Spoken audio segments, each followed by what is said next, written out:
नमस्कार साथियों, मेरा नाम है अजय मौर्य और स्वागत है आप लोगों का गुरुकुल स्टडी अड्डा में। साथियों, आज मैं आप लोगों के लिए कक्षा 1 हिंदी का पाठ योजना लेकर के आया हूं। तो सर्वप्रथम ऊपर आपको पाठ योजना संख्या लिखनी होती है। फिर उसके नीचे आपको उस विद्यालय का नाम लिखना होता है जिस विद्यालय में आप शिक्षण कार्य के लिए जाते हैं। फिर उसके नीचे आपको 5 कॉलम बनाना होता है: दिनांक, कक्षा, विषय, कालांश और अवधि। दिनांक के नीचे आप उस तिथि को अंकित करते हैं जिस तिथि में शिक्षण कार्य करते हैं। जिस कक्षा को पढ़ाते हैं कक्षा के नीचे लिख देते हैं, जिस विषय को पढ़ाते हैं विषय के नीचे लिख देते हैं। जो घंटी होती है उसको आप कालांश में लिख देते हैं और घंटी की जो अवधि होती है अवधि में लिख देते हैं। साथियों, आज की हमारी कक्षा 1 है और विषय है हिंदी। और फिर उसके बाद हम लिखते हैं प्रकरण का नाम। तो आज का हमारा प्रकरण है हुआ सवेरा। प्रकरण का नाम है हुआ सवेरा। फिर उसके नीचे हम सामान्य उद्देश्य लिखते हैं। सामान्य उद्देश्य जो होता है विषय पर आधारित होता है। तो यहाँ देखिए क्या है: छात्रों में हिंदी विषय के प्रति रुचि जागृत करना। नंबर 2, छात्रों में उचित स्वर, प्रवाह तथा भावपूर्ण रीति से कविता पाठ करने की क्षमता उत्पन्न करना। तीसरा है कविता के प्रति छात्रों में रुचि जागृत करते हुए उनमें भावों को ग्रहण करने और रसास्वादन करने की क्षमता उत्पन्न करना। अब फिर उसके बाद है नंबर 4, छात्रों के शब्द भंडार में वृद्धि करना। फिर उसके बाद है साथियों विशिष्ट उद्देश्य। विशिष्ट उद्देश्य जो होता है वह प्रकरण से संबंधित होता है। तो क्या है: हुआ सवेरा कविता के माध्यम से बच्चों के अंदर अच्छी आदतों को विकसित करना। विशिष्ट उद्देश्य के बाद हम लिखते हैं शिक्षण विधि। शिक्षण विधि में है प्रश्नोत्तर विधि और व्याख्यान विधि। शिक्षण विधि के बाद हम सहायक सामग्री लिखते हैं, अर्थात जो TLM ले जाते हैं शिक्षण कार्य करने के लिए उसको यहाँ लिखते हैं। उगते सूर्य का चित्र तथा अन्य कक्षा उपयोगी वस्तुएँ। सहायक सामग्री के बाद साथियों हम लोग लिखते हैं पूर्व ज्ञान। बच्चे का पूर्व ज्ञान है बच्चे रात में आसमान में चाँद तारे को देख चुके हैं। पूर्व ज्ञान के बाद अब हम बच्चों से प्रस्तावना प्रश्न करेंगे पूर्व ज्ञान पर आधारित। तो प्रस्तावना में देखिए हमको 3 कॉलम बनाने होंगे: क्रम संख्या, छात्राध्यापक क्रिया और छात्र क्रिया। पहला प्रश्न करेंगे: चंदा मामा कहाँ दिखाई देते हैं? छात्र बताएंगे आकाश में। दूसरा प्रश्न करेंगे: आकाश में चंदा मामा कब दिखाई देते हैं? छात्र बताएंगे रात में। नंबर तीसरा प्रश्न करेंगे: रात के बीतने पर क्या आता है? छात्र बताएंगे दिन आता है। अब चौथा प्रश्न हम करेंगे: दिन की शुरुआत कैसे करनी चाहिए? छात्र मौन हो जाएंगे। यही हमारा समस्यात्मक प्रश्न हो जाएगा। फिर उसके बाद हम उद्देश्य कथन कहेंगे। उद्देश्य कथन में क्या है: बच्चों आज हम लोग हुआ सवेरा नामक कविता का रसास्वादन करेंगे। फिर उसके बाद प्रस्तुतिकरण। प्रस्तुतिकरण में ये हमारी कविता है हुआ सवेरा।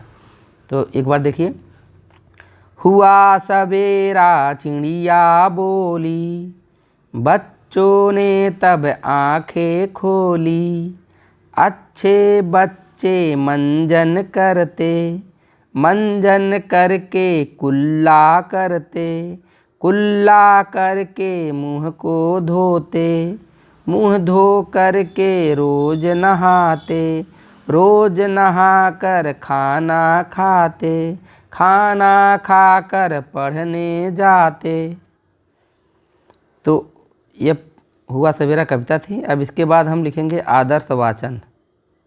छात्राध्यापक द्वारा उचित लय, आरोह अवरोह के साथ कविता का आदर्श वाचन किया जाएगा। फिर अनुकरण वाचन। छात्राध्यापक कतिपय छात्रों से अनुकरण वाचन करने को कहेंगे। अनुकरण वाचन के बाद अब आ गया आपका काठिन्य निवारण। इसमें 2 कॉलम बनाएंगे: शब्द और अर्थ।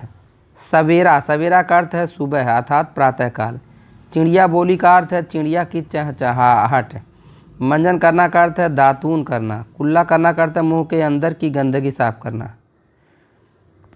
फिर उसके बाद सस्वर वाचन। कतिपय छात्रों के द्वारा कविता का सस्वर वाचन करवाया जाएगा।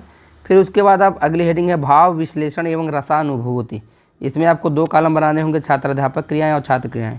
पहला प्रश्न है प्रातःकाल किसकी आवाज़ सुनाई देती है? छात्र बताएंगे चिड़िया की। दूसरा प्रश्न: प्रातःकाल सुबह जल्दी उठने के क्या क्या फ़ायदे हैं? छात्र मौन हो जाएंगे।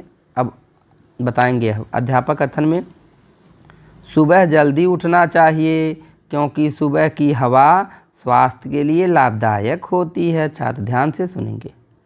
अगला प्रश्न: खाना खाने से पहले क्या करते हो? छात्र बताएंगे मंजन करते हैं। अगला प्रश्न: मंजन करने के बाद क्या करते हो? छात्र बताएंगे कुल्ला करते हैं। अध्यापक कथन: बच्चों सुबह जल्दी उठकर शौच क्रिया से निवृत्त होकर मंजन करना चाहिए। मंजन करने से मुंह के अंदर के कीटाणु नष्ट हो जाते हैं और हम बीमार नहीं होते हैं तथा हमारे दांत भी मजबूत स्वस्थ होते हैं तथा उनमें सड़न नहीं होती है। छात्र ध्यान से सुनेंगे। अगला प्रश्न है, कुल्ला करने के बाद क्या करते हो? छात्र बताएंगे मुंह धोते हैं। अगला प्रश्न, मुंह धोने के बाद क्या करते हो? छात्र बताएंगे नहाते हैं। अगला प्रश्न, नहाने से क्या लाभ होता है? छात्र मौन हो जाएंगे। अध्यापक कथन। अब अध्यापक कथन, रोज़ नहाने से शरीर स्वच्छ हो जाता है तथा मैल में छिपे कीटाणु नष्ट हो जाते हैं तथा शरीर हल्का महसूस होता है तथा शरीर निरोग हो जाता है। छात्र ध्यान से सुनेंगे। अगला प्रश्न, नहाने के बाद क्या करते हो? छात्र बताएंगे खाना खाते हैं। अगला प्रश्न, खाना खाकर क्या करते हो? छात्र बताएंगे पढ़ने जाते हैं। अगला प्रश्न, पढ़ने से क्या लाभ है? छात्र मौन हो जाएंगे। अध्यापक कथन में बताएंगे, बच्चों पढ़ने से हमारी बुद्धि बढ़ती है तथा हमें ज्ञान प्राप्त होता है और हमें तरह तरह की जानकारियाँ प्राप्त होती हैं। इसके बाद आदर्श वाचन। आदर्श वाचन में छात्राध्यापक द्वारा किया जाएगा अनुकरण वाचन, कतिपय छात्रों द्वारा करवाया जाएगा। मूल्यांकन प्रश्न। नंबर 1, सुबह उठकर सर्वप्रथम क्या करना चाहिए? नंबर 2, मंजन करने से क्या लाभ होता है? नंबर 3, रोज़ स्कूल क्यों जाना चाहिए? इसके बाद श्याम पटकार। छात्राध्यापक छात्रों से श्याम पटकार उतारने को कहेंगे। निरीक्षण कार्य, जब छात्र श्याम पटकार कापी में उतार रहे होंगे तब छात्राध्यापक कक्षा में घूम घूम कर उनकी कापियों का निरीक्षण करेंगे। गृह कार्य, बच्चों आप लोग कविता को घर से याद करके आएंगे। नीचे हस्ताक्षर पर्यवेक्षक, फिर हस्ताक्षर छात्राध्यापक। इसी के साथ ये वीडियो समाप्त हो रहा है। वीडियो पसंद आया तो लाइक कीजिए। ऐसे ही यूजफुल वीडियो अगर आप पाना चाहते हैं तो चैनल को सब्सक्राइब करके बेल आइकन को भी प्रेस करिएगा। और भी अगर पाठ्य योजना देखना हो तो डिस्क्रिप्शन में जाइए, वहाँ लिंक मिलेगा, देख सकते हैं। धन्यवाद।